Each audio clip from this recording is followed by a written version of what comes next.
Mari kita berceloteh agar tetap waras dan eling.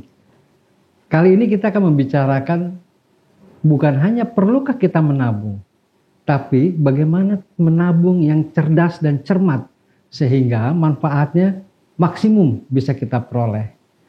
Kali ini saya akan berbicara atau ditemani oleh Anggia Putri Nadira. Halo Gi. Halo Pak. Anggi ini mahasiswi di BSI, akuntansi. Kemudian dia juga sudah bekerja di perusahaan keuangan atau di perbankan swasta nasional. Gimana Gi? Fenomena bahwa katanya milenial itu sekarang pada malas nabung ya? Iya. Malas karena banyak spend uangnya kan ya Pak. Banyak keinginan ini itunya ya, lebih banyak ya. Iya itu mungkin memang benar sih ya menurut aku, tapi ada alasan lain tuh mungkin penyisihan uangnya. Kadang mereka lebih pilih ya untuk keinginan mereka dibanding mereka menabung. Karena banyak yang mindsetnya ya masih ya udahlah mau kan capek kerja jadi healing berbau healing gitu. Jadi lebih suka artinya apa yang dia dapat ya dia merasa perlu menghargai dirinya, kemudian reward. Habisin aja reward gitu ya. Untuk dirinya mungkin. Reward itu belanja atau jalan-jalan atau macam-macam ya bisa. Biasanya sih lebih ke jalan-jalan, healing keluar kota kemana nginep gitu. Nyegerin mata.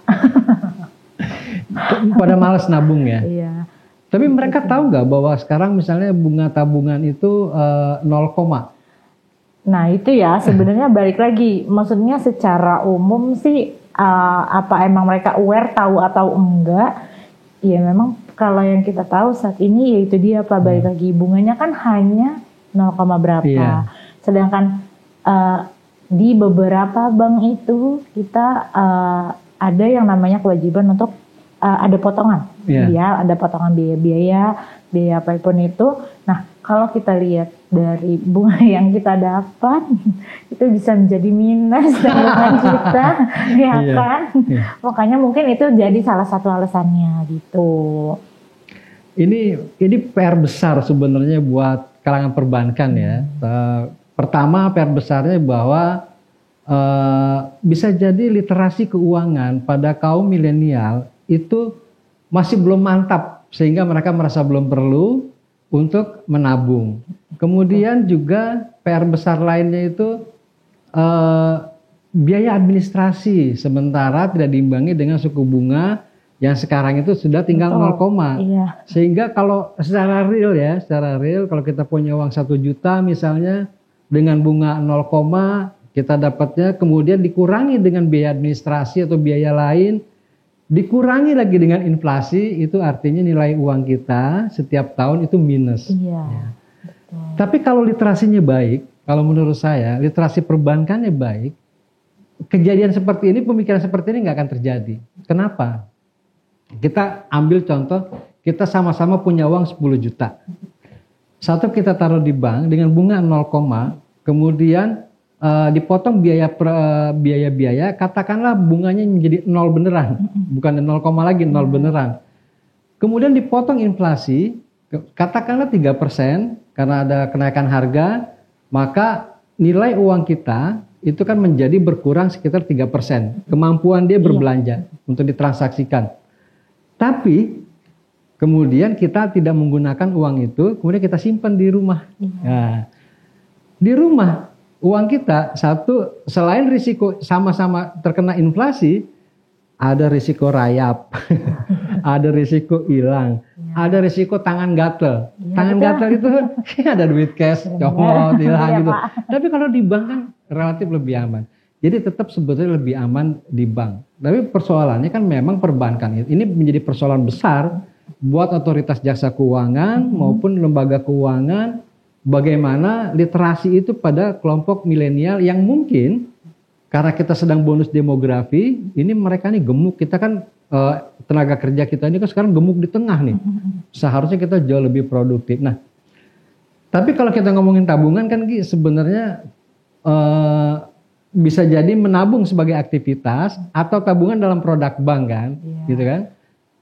Kalau dalam produk bank itu kan tabungan itu adalah salah satu dari jenis simpanan kan. Ada tabungan, ada deposito, ada giro dan semuanya perorangan kan bisa ya. Bisa, gitu. Kalau giro ya mau gaya dikit kan boleh, begitu mau keluarin duit buka cek. Harus pakai cek. Iya. Kalau deposito ya tunggulah 3 bulan baru cair, 6 bulan, setahun gitu. Kalau kita lagi memang pasti kan bunganya lebih tinggi ya dibandingkan ini kan, dibandingkan suku bunga tabungan ya. Iya betul. Gitu. Tapi kalaupun banknya mati, sebenarnya katakan banknya ambruk dengan tabungan kita di situ, kan kita tetap aja ada LPS, lembaga penjamin simpanan. Betul. Artinya apa? Uang kita tetap aman. Diasuransikan. Diasuransikan tanpa kita membayar asuransi. Katakanlah dengan bunga, ini bukannya promosi perbankan loh ya. Ini persoalannya bahwa ini pilihan yang terbaik buat kita. Ketimbang kita menyimpan uang kecuali Anda ingin menyimpan di instrumen lain. Tapi nanti kita bicaranya berbeda tuh. Bukan tabungan, kita ngomongin investasi. Gitu. Jadi bukan lagi kita ngomong soal bagian dari instrumen simpanan di bank gitu. Jadi investasikan aja. Iya, itu sih Pak paling ya. Kalau misalnya tapi mungkin udah banyak kali ya yang melakukan penyimpanan uang atau tabungan tuh di bank. Karena kan mayoritas yang bekerja pun sekarang udah jarang yang gajinya nih cash udah jarang. Jadi ya itu, tapi balik lagi kadang kan menabung itu keinginan ya, susahnya itu kita susah menurunkan keinginan kayak gitu. Jadi ada hasrat ya untuk berbelanja gitu ya. Yang untung siapa kalau kita punya hasrat berbelanja? Itu kan yang untung itu ya pemerintah. Kenapa? Ekonomi kita lebih dari 50% ditompak oleh konsumsi rumah tangga. Artinya konsumsi kita. Jadi semakin banyak kita berbelanja, itu kemudian maka ekonomi kita berpotensi tumbuh lebih baik gitu ya. Jadi kita dapat pahala sosial tuh. Nah, tapi gini sebenarnya.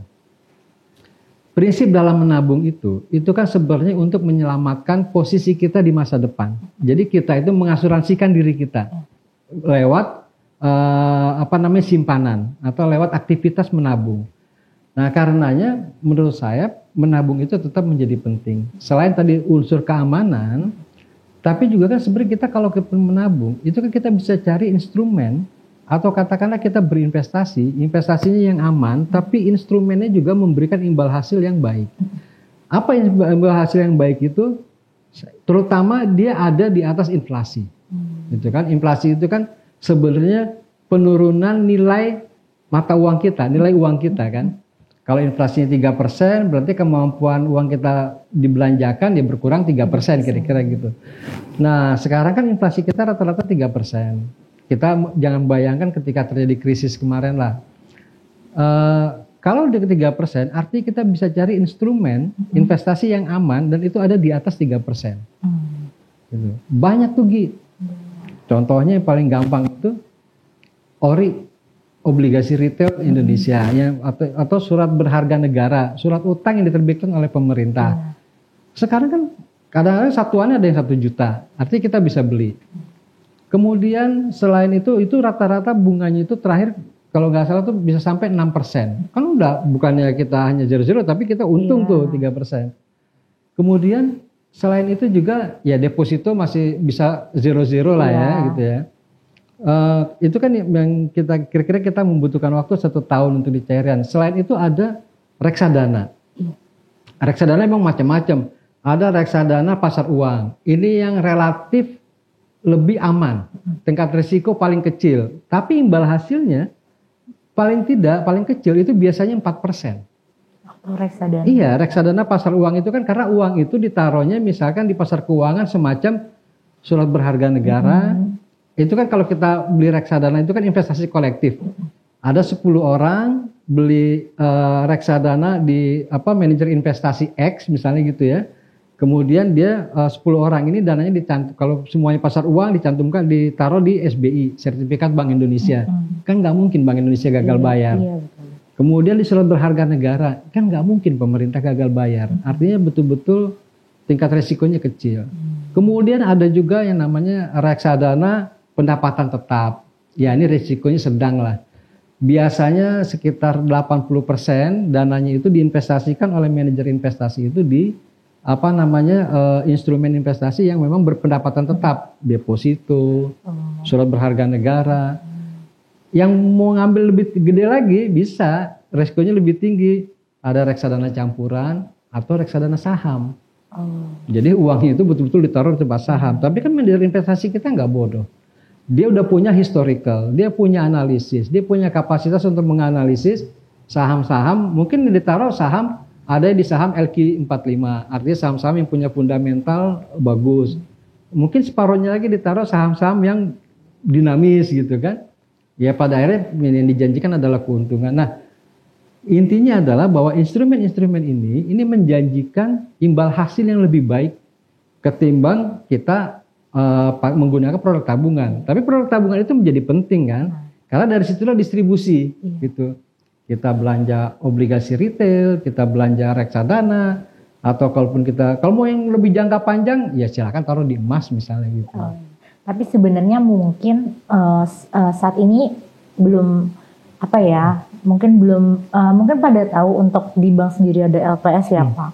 Tapi mungkin ada beberapa yang kayak nggak tahu nih kalau nabung di bank itu ternyata dijamin, terus ada asuransinya, uang kita nggak akan hilang gitu.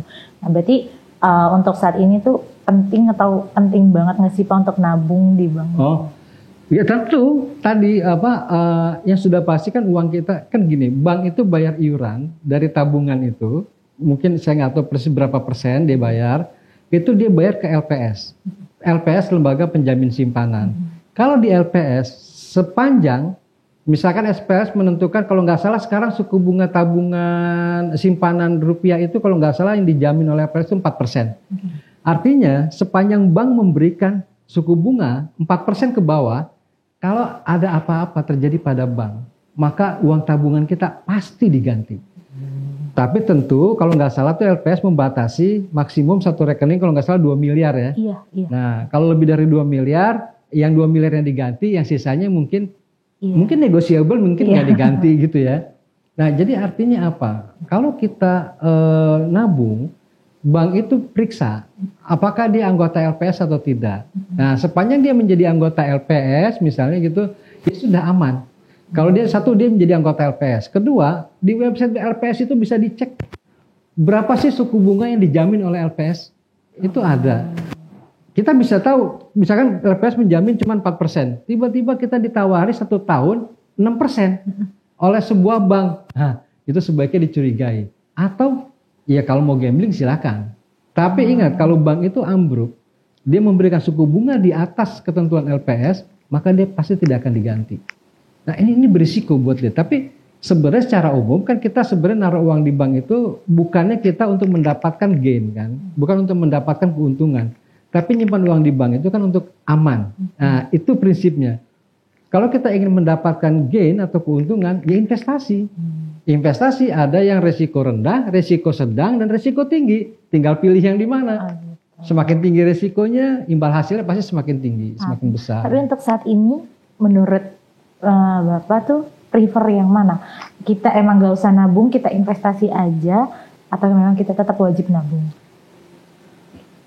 Lebih baik semua kan tadi seperti kamu bilang uang itu kan masuknya lewat perbankan. Itu otomatis kan kita punya tabungan ya.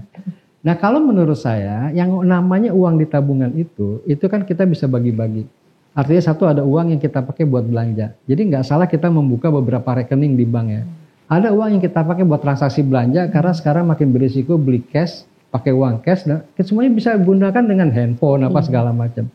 Kedua yang bisa kita gunakan itu mungkin kita rekening lainnya lagi itu adalah untuk dana darurat. Ya walaupun kita punya asuransi, tapi kan kadang-kadang kita juga membutuhkan uang cepat, misalnya ya katakanlah kendaraan kita rusak, gitu kan? Atau mungkin kalau kita sekarang merawat ke klinik mungkin nggak ditanggung oleh asuransi. Nah